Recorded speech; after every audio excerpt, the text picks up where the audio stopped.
Olá, somos as alunas Ana Paula Valim e Mariana Luz Dias, e esse é o nosso trabalho para o Seminário de Neonatologia Intercorrências relacionadas ao recém-nascido. Vamos falar sobre o Zika vírus e a microcefalia.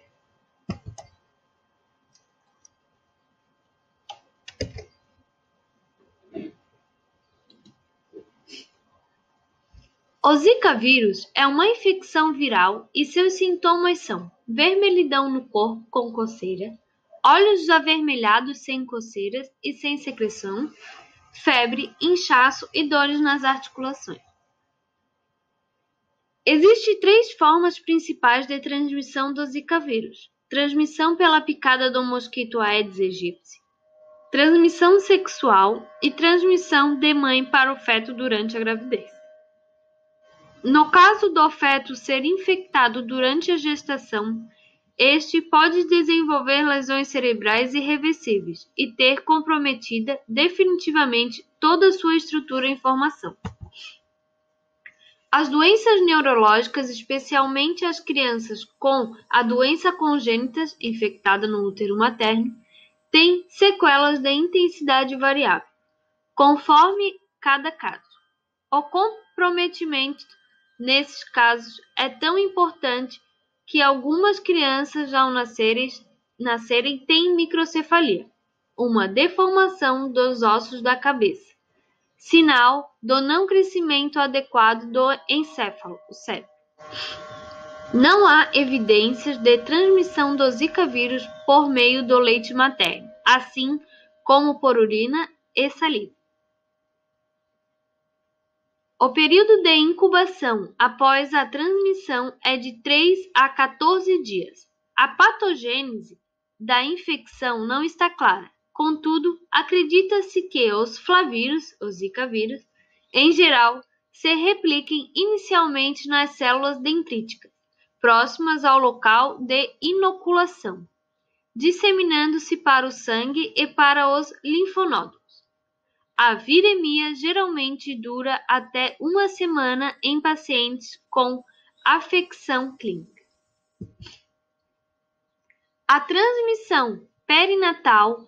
Há evidências de que a mãe infectada com o vírus Zika nos últimos dias de gravidez pode transmitir o vírus ao recém-nascido durante o parto.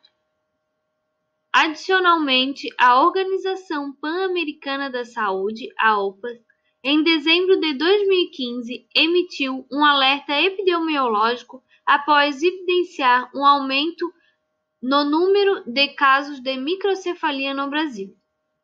O vírus Zika foi detectado no líquido amniótico de 2 mulheres grávidas cujos fetos apresentam danos neurológicos sérios.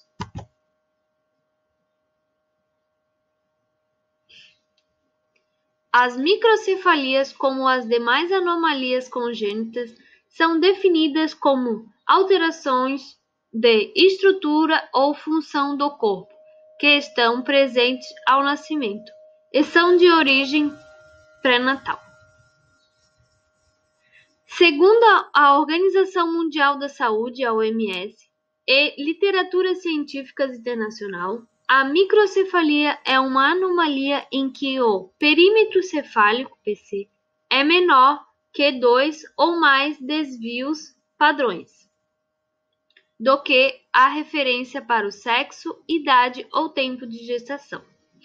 A medida do perímetro cefálico, PC, é um dado clínico fundamental no atendimento pediátrico, pois pode construir-se na base do diagnóstico de um grande número de doenças neurológicas, e para isso, os médicos e outros profissionais da saúde devem estar familiarizados com as doenças mais frequentes que produzem a microcefalia e devem conhecer os padrões de normalidade para o crescimento do crânio.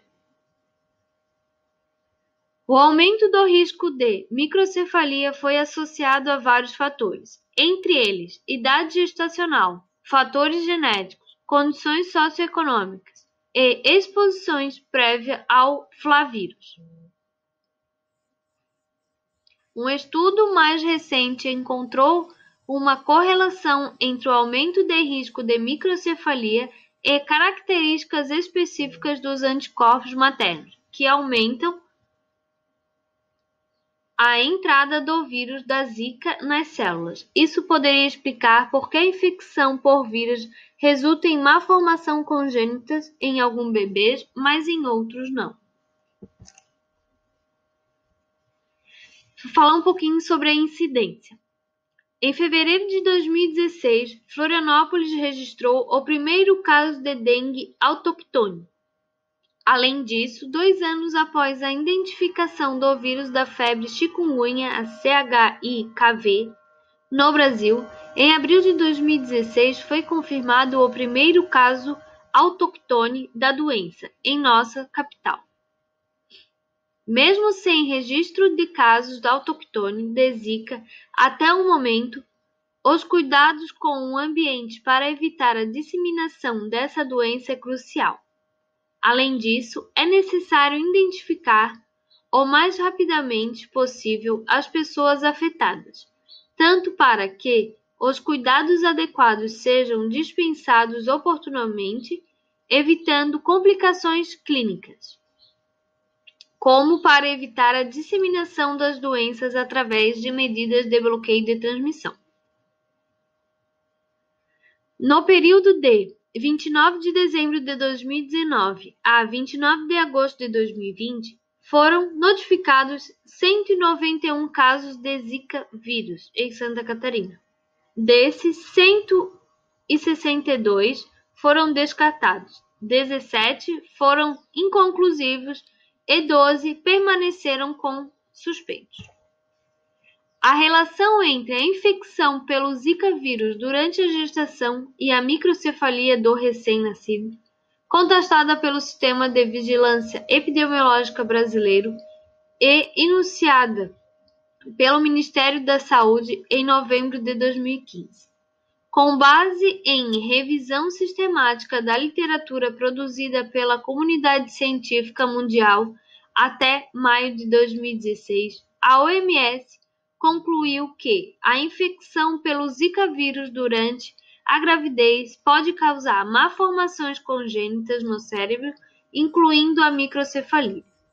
As notificações consideradas oportunas foram aquelas geradas dentro dos 5 primeiros dias após o início dos sintomas. Com relação aos dados da Zika de 2020, foram notificados 5.959 casos prováveis, taxa de incidência de 2,8 casos por 100 mil habitantes no país. A região Nordeste apresentou a maior taxa de incidência, sendo 7,3 casos por 100 mil habitantes, seguida das regiões Centro-Oeste, 3,4 casos por 100 mil habitantes, e Norte, 2,0 casos por 100 mil habitantes. O estado da Bahia concentra 49,6% dos casos de Zika do país.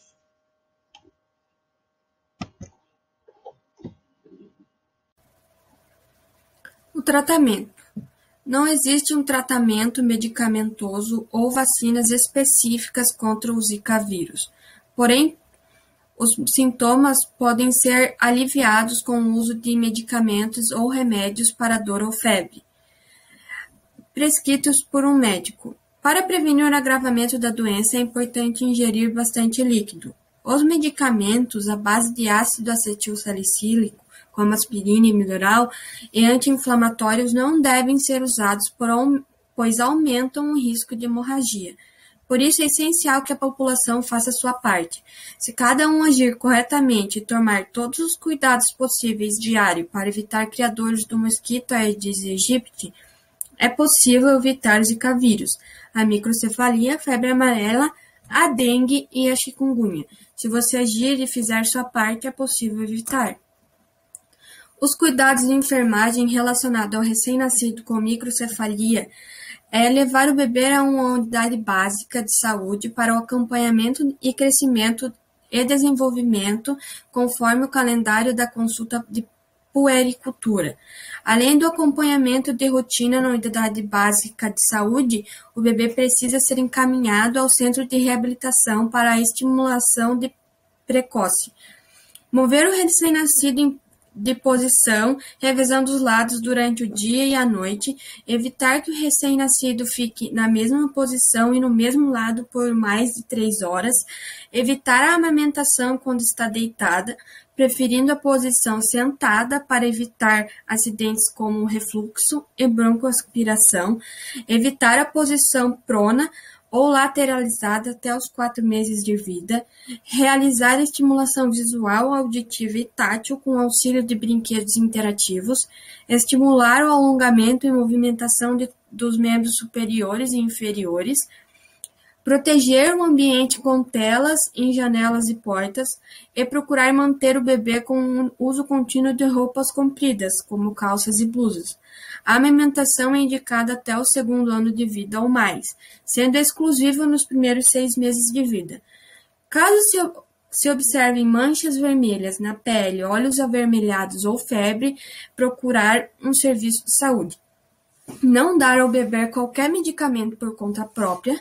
Manter a vacinação em dia de acordo com o calendário vacinal da caderneta da criança. Caso o bebê apresente alterações ou complicações, seja elas neurológicas, motoras, respiratórias, o acompanhamento por diferentes especialistas poderá ser necessário a depender de cada caso.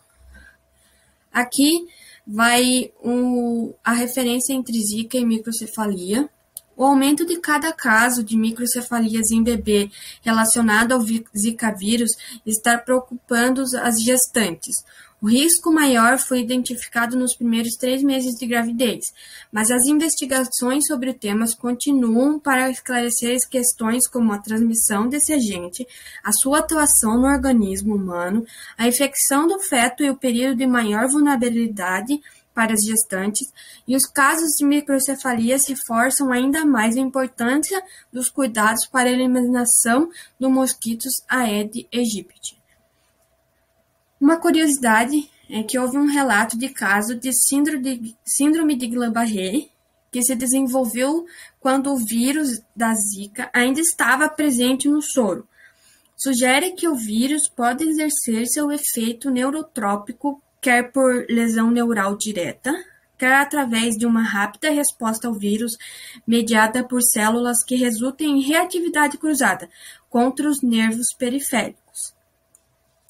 Aqui estão nossas referências que a gente usou. E obrigado por assistirem.